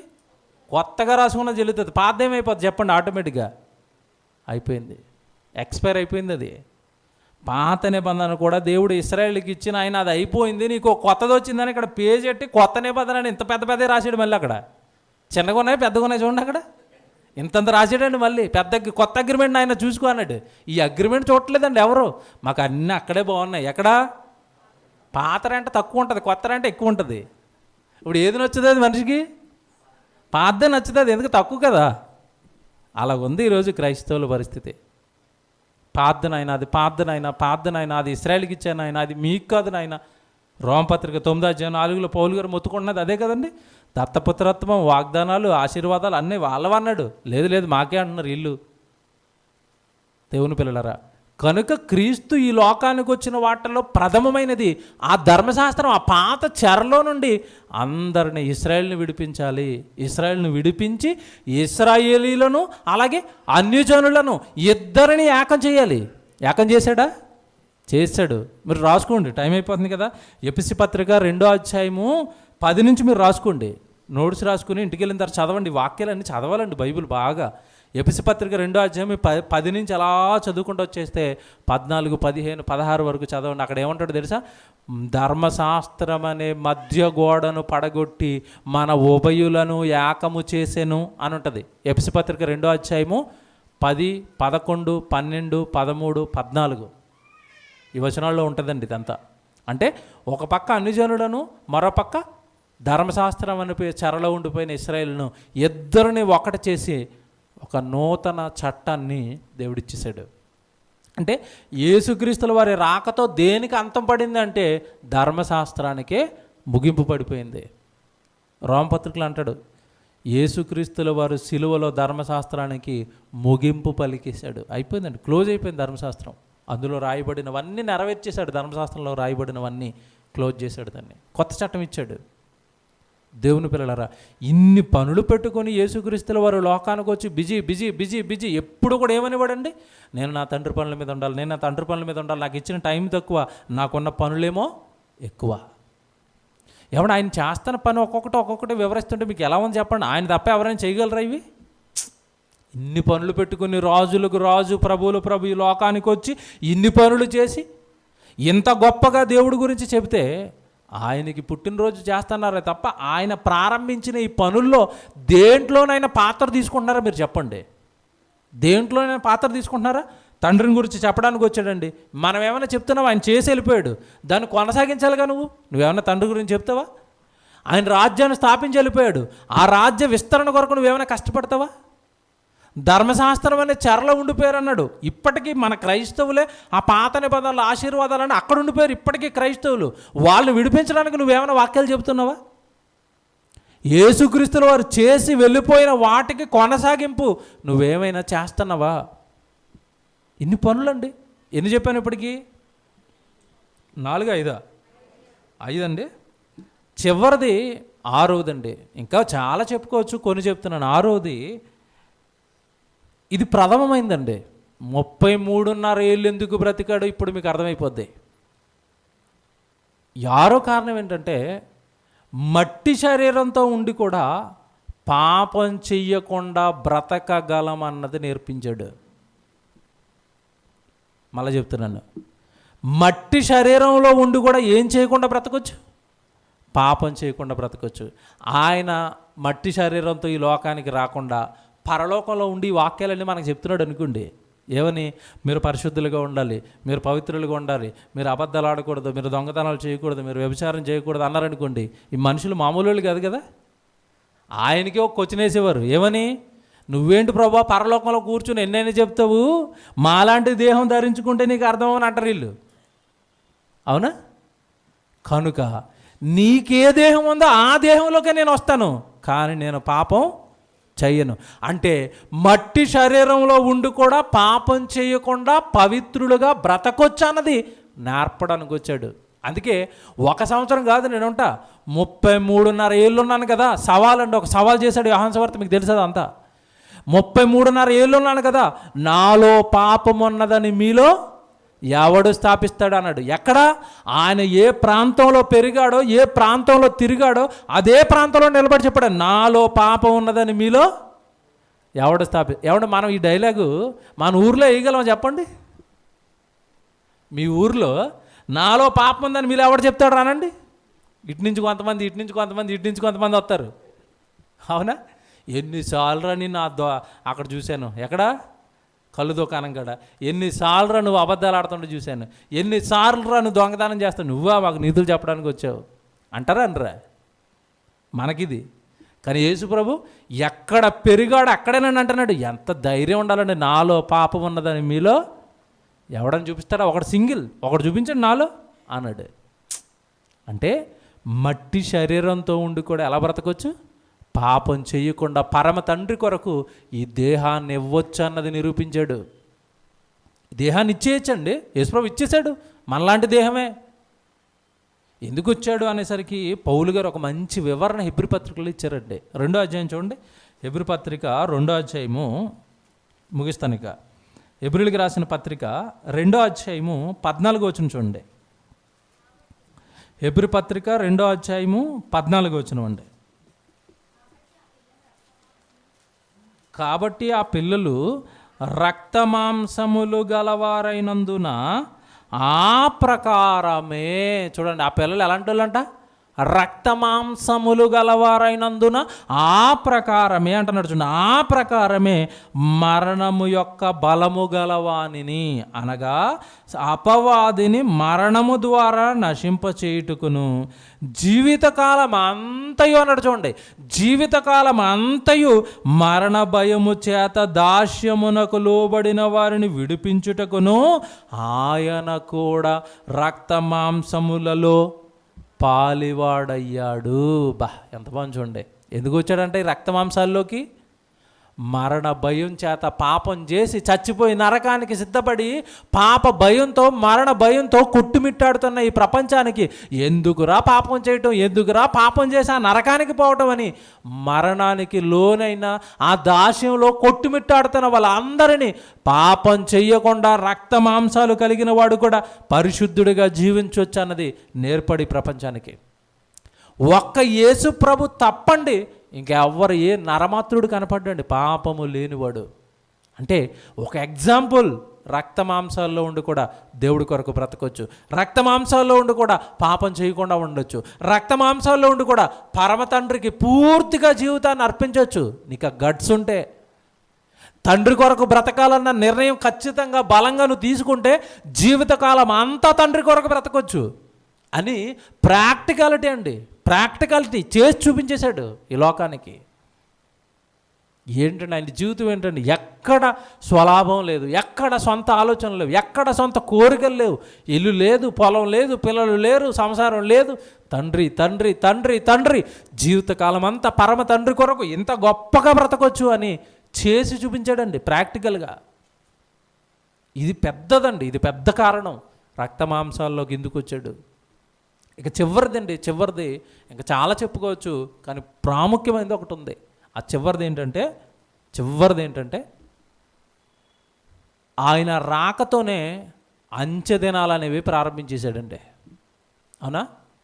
ఎప్పుడు పుట్టాడని యేసుక్రీస్తుల వారి గురించి హెబ్రీ పత్రికలో పౌలు గారు చెప్తాడు, అంత్య దినములయందు కుమారుని ద్వారా మనతో మాట్లాడాను. అంటే యేసుక్రీస్తుల వారు రాకే లోకానికి ఏం బెల్ల మోగింది చెప్పండి?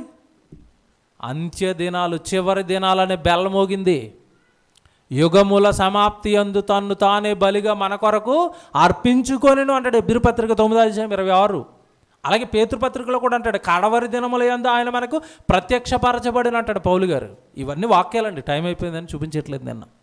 కనుక యేసుక్రీస్తుల వారి రాకతోనే ప్రపంచానికి ఏం మోగాయి అంటే చివరి బెల్లండి, అంత్య దినాలు ప్రారంభమైపోయాయి. అందుకే యోహాను గారు అన్న మాట తెలుసు మనకి, ఏమని? మనమంతా ఎక్కడున్నామని చెప్పాడు? చివరి గడియ అంటాడు ఆయన. అయితే దినాలను కూడా అనలేదు యోహాను గారు, చివరి గడియ, చివరిలో ఉన్నాం. ఇక యేసు ప్రభు ఎప్పుడు వస్తాడో తెలీదు, ఈ లోకం ఎప్పుడు నాశనం అయిపోతుందో తెలీదు. ఆయన రాక కొరకు సిద్ధపడని వాళ్ళందరూ నరకానికి జారిపోతారు. ఏమంటే సిద్ధపడి ప్రభు కొరకు ఇలా భక్తిగా ఆరాధనలకు వస్తూ వాక్యం నేర్చుకుంటూ దేవుడు పని చేసుకుంటూ పరిశుద్ధంగా బ్రతికామా, ప్రభు రాకడ దగ్గరలో ఉంది, తీసుకుని వెళ్ళిపోతాడు. చివరిలో వచ్చాడండి, చివరి వాక్యాలకి ఆయనవి చెప్పేశాడు, చెప్పాల్సింది అంతా. కుమారుడు బలేశాడు, మారతారా పరలోకానికి తీసుకెళ్తాను, మారరా పాతాళానికి తొక్కేస్తాను. చివరి దినాలు, అంచె దినాలు ప్రారంభించడానికి వచ్చాడు యేసుక్రీస్తుల వారు. ఇప్పుడు వరకు ఎన్ని చెప్పాను చెప్పండి? సుమారుగా 6-7 చెప్పాను కదా. ఫస్ట్లో చెప్పాను ప్రశ్న అడుగుతానని, ఇప్పుడు వేస్తానన్ను. మొదటిది ఏం చెప్పాను చెప్పండి? తండ్రిని లోకానికి పరిచయం చేయాలి, తర్వాత దేవుడు రాజ్యాన్ని స్థాపించాలి, ఆ తర్వాత పాపులను రక్షించాలి, ఆ తర్వాత అన్ని జనులను దేవుని వైపు నడిపించాలి, ధర్మశాస్త్రం అనే చెరలో ఉండిపోయిన వాళ్ళని విడిపించాలి, ఆ తర్వాత మట్టి శరీరంతో ఉండి కూడా పాపం చేయకుండా ఉండొచ్చని చూపించాలి, ఆ తర్వాత చివరిది అంచె దినాలు ప్రారంభించాలి. ఏమన్నా చెప్పిన లిస్టులో ఏదైనా చిన్న పని ఉందా? అన్ని పెద్ద పనులు అని చెప్పండి. అన్నీ పెద్దవే. అయితే ఈ పనులన్నీ యేసుక్రీస్తుల వారు ఎలా చేశాడు చెప్పండి? చివరిది ఇదే మీకు వేస్తానన్న ప్రశ్న. ఈ పనులన్నీ యేసుక్రీస్తుల వారు ఎలా చేశాడు? అన్నీ వాక్యంతో చేశాడు. ఏం చేశాడు? మీకు అర్థం కాలేదు కదా. ఈ పనులన్నీ ఎలా చేశాడు అంటే వాక్యంతోనే చేశాడు. వాక్యం చెప్పే తండ్రి మనకు చెప్పాడు. అంతేనా? ఇంకేమన్నా సెపరేట్ ఏమన్నా చేశాడా? వాక్యం చెప్పే తండ్రి మనకు చెప్పాడు. వాక్యంలోనే దేవుడు రాజ్యాన్ని స్థాపిస్తానని చెప్పాడు. సైతాన్ గడికి ఒక రాజ్యం ఉందని చెప్పాడు. అవునా? వాక్యం చెప్పే పాపులను రక్షించాడు. వాక్యం చెప్పే అనుజనులను తన యొద్దకు నడిపించుకున్నాడు. వాక్యం చెప్పే ధర్మశాస్త్రమైన చెరను లేపేశాడు. పాత లేపేస్తున్నాను, కొత్తది ఇస్తున్నాను అన్నాడు. మీకు అర్థమవుతుందా లేదా? వాక్యం చెప్పే నా రాకతోనే అంచె దినాలు ప్రారంభమయ్యాయని చెప్పేశాడు. ఏమన్నా ఇది అంతా యేసుక్రీస్తుల వారు చేసిన ఈ పెద్ద పెద్ద పనులన్నీ దేంతో చేశాడు చెప్పండి?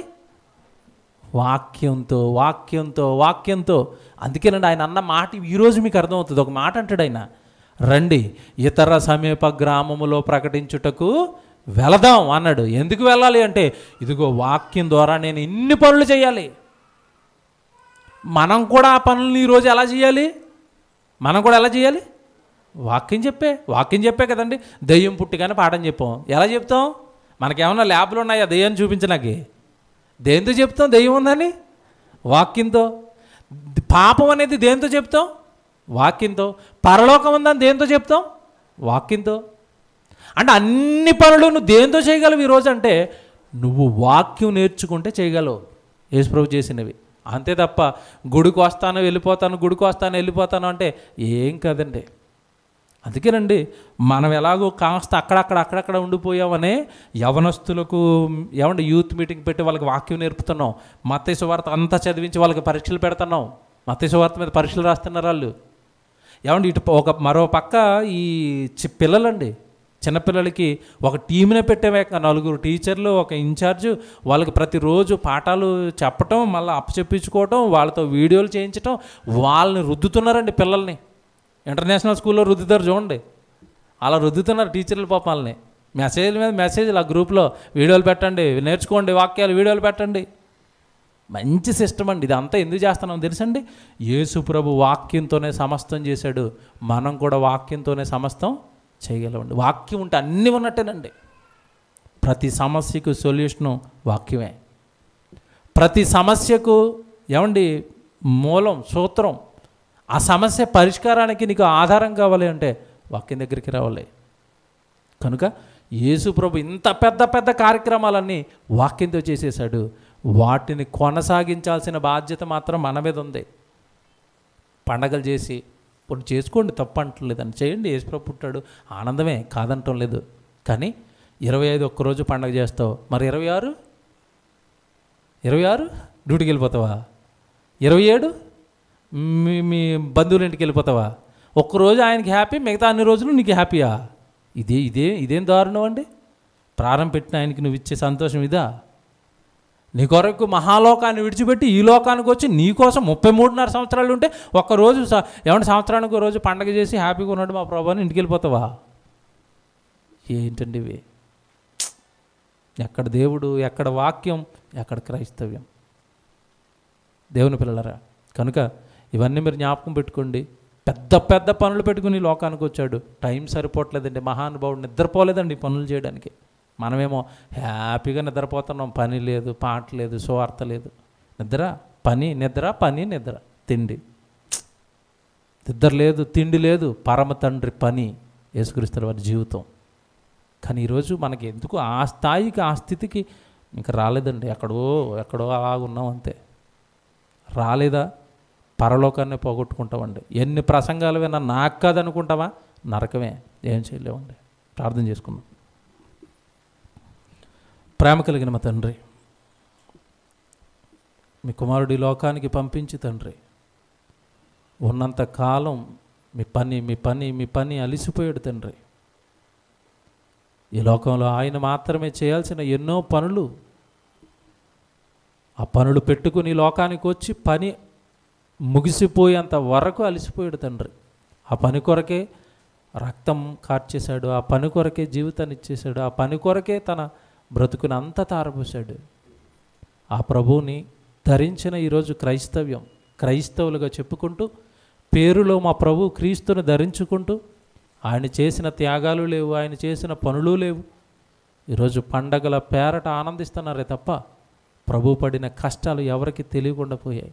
దేవా, మరి సత్యానికి మమ్మల్ని వారసులను చేసినందుకు, ఈ సత్య సంబంధమైన సంఘాన్ని మాకు ఇచ్చి సత్య సంబంధమైన వాక్యంలో మమ్మల్ని ఉంచినందుకు మీకు స్తుతులు చెల్లిస్తున్నాను తండ్రి.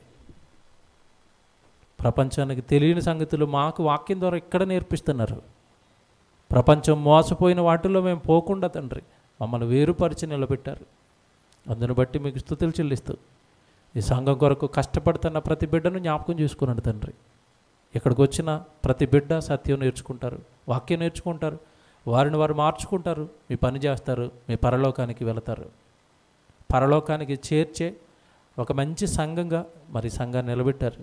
దీని కొరకు ఎంతోమంది కష్టపడుతున్నారు, ఎంతోమంది ఆలోచిస్తున్నారు, ఎంతోమంది వారి త్యాగాలను ఇస్తున్నారు. వాళ్ళందరినీ జ్ఞాపకం చేసుకోమని ప్రార్థిస్తున్నాను తండ్రి. మరి రెంట్ విషయంలో, హాల్ విషయంలో మాకు ఎదురైన ఇబ్బంది ప్రతిసారి మీ ముందు మొరపెడుతున్నాం తండ్రి. మీరే సహాయం ఇవ్వండి, మీరే మనసులను తెరవండి. మరి సంఘం నానాటికి అభివృద్ధి చెంది ఇలాంటి సత్య సంబంధమైన వాక్యాలు ఎంతోమంది నేర్చుకుని వాళ్ళందరూ రక్షింపబడడానికి మీ సహాయం చేయండి తండ్రి. క్రైస్తవ్య ముసుగులోనే సాతాను ఈరోజు అందరినీ ఉంచింది. వాక్యాలు లేవు, మీ మనసు తెలియదు, వాళ్ళు నమ్మిందే నిజమని, వాళ్ళు ఎక్కడో వింటున్న అబద్ధపు బోధలే సత్యమని నమ్మి నరకానికి జారిపోతున్న వేళ ఈ ప్రాంతంలో ఉన్న కొద్ది మందిని తండ్రి మాకు సత్యంలో ఉంచారు, వాక్యంలో ఉంచారు.